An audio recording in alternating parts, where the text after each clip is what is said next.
মিথ্যা ভাষণ সারা জীবন দিয়ে যাচ্ছে। কেন মিথ্যা কথা বলে এই বাংলায়? দেব দেব সারাক্ষণ বলে যাচ্ছে, 11 বছর ধরে বলে যাচ্ছে।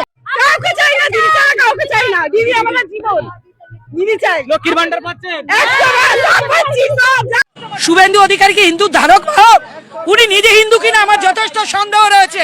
মমতাদির আঁচলের তলায় সারা বাংলার মানুষ ভালো আছে। 26-এর নির্বাচনের পর শুভেন্দু অধিকারীকে পশ্চিমবঙ্গে আর খুঁজে পাওয়া যাবে না। কোন ইঁদুরের গর্তে লোকাবে সেটাই এখন দেখার বিষয়। বাংলার মানুষ আর চোখ বুজে নেই, এবার স্পষ্ট করে দেখছে। একসময় তৃণমূলের পা চেটে বড় হয়ে এখন বিজেপিতে যোগ দিয়ে হিন্দুত্বের ঢোল বাজিয়ে বেড়াচ্ছে এই ভণ্ড। নরেন্দ্র মোদীর নেতৃত্বে কেন্দ্রীয় বিজেপির হয়ে বাংলায় যে রাজনীতি চালাচ্ছে শুভেন্দু, তা এখন বাংলার মানুষের সবচেয়ে ঘৃণার মুখ হয়ে উঠেছে। কিন্তু সেই একই শুভেন্দু আজ একের পর এক বক্তব্যে হিন্দু মুসলিমের বিভেদ তুলে ধরছেন। যে ধর্মকে রাজনীতির অস্ত্র বানানো হয়েছে, বাংলার মানুষ আর সেটা মেনে নিতে রাজি নয়। এই বিতর্কিত নেতা শুভেন্দুর বাংলার ইতিহাসটা একটু মনে রাখার দরকার যে এখানে ধর্মের নামে রাজনীতি কখনো টেকেনি। একদিকে মোদীর কেন্দ্রীয় নেতৃত্বে বিজেপি যখন জাতীয় স্তরে হিন্দুত্বের এজেন্ডা চালাচ্ছে, অন্যদিকে শুভেন্দু অধিকারী বাংলায় সেই এজেন্ডাকে আরও তীক্ষ্ণ করে তুলছেন। কিন্তু প্রশ্নটা হলো, এই দ্বিমুখী খেলা আর কতদিন চলবে? যে নেতা একসময় এক দলে ছিলেন, আজ অন্য দলে গিয়ে একই মানুষের বিরুদ্ধে বিভেদের বীজ বুনছেন।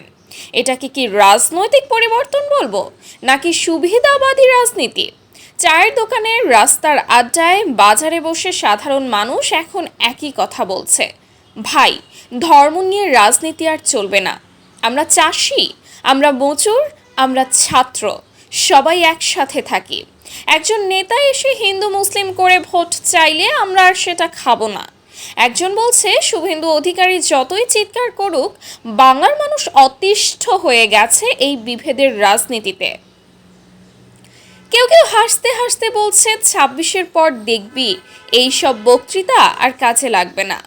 এখন সত্যি করে বলেন তো, শুভেন্দু অধিকারীর এই আক্রমণাত্মক বক্তব্য কি সত্যিই বাংলার উন্নয়নের জন্য, নাকি কেন্দ্রীয় নেতৃত্বের সঙ্গে মিলে শুধু ভোটের রাজনীতি? বিজেপি কি সত্যিই বাংলাকে বদলে দিতে চায়, নাকি শুধু বিভেদ তৈরি করে ক্ষমতায় থাকতে চায়? আর বাংলার মানুষ কি এবার নির্বাচনের মাধ্যমে স্পষ্ট জবাব দিতে প্রস্তুত? 2026-এর নির্বাচন আর দূরে নয়। যদি সত্যি সত্যি জনমত এই রকম থাকে, তাহলে শুভেন্দু অধিকারীর মতো নেতাদের জন্য বাংলার মাটি কঠিন হয়ে উঠবে।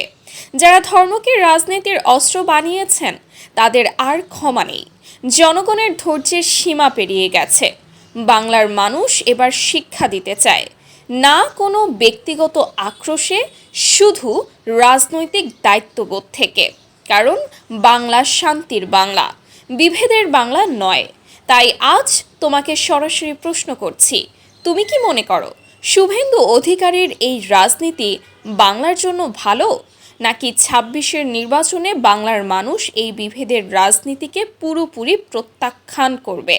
কমেন্টে স্পষ্ট করে লেখো, তোমার মতামতই তো আসল জনমত। ভিডিওটা যদি সত্যিই ভালো লেগে থাকে তাহলে লাইক দাও, শেয়ার করো, চ্যানেল সাবস্ক্রাইব করে ঘন্টা বাজিয়ে রাখো, যাতে আরও সাহসী বিশ্লেষণ তোমাদের কাছে পৌঁছে যায়। বাংলার মানুষ সব দেখছে, সময় এলেই জবাব দেবে। জয় বাংলা, জয় জনগণ, জয় মমতা বন্দ্যোপাধ্যায়।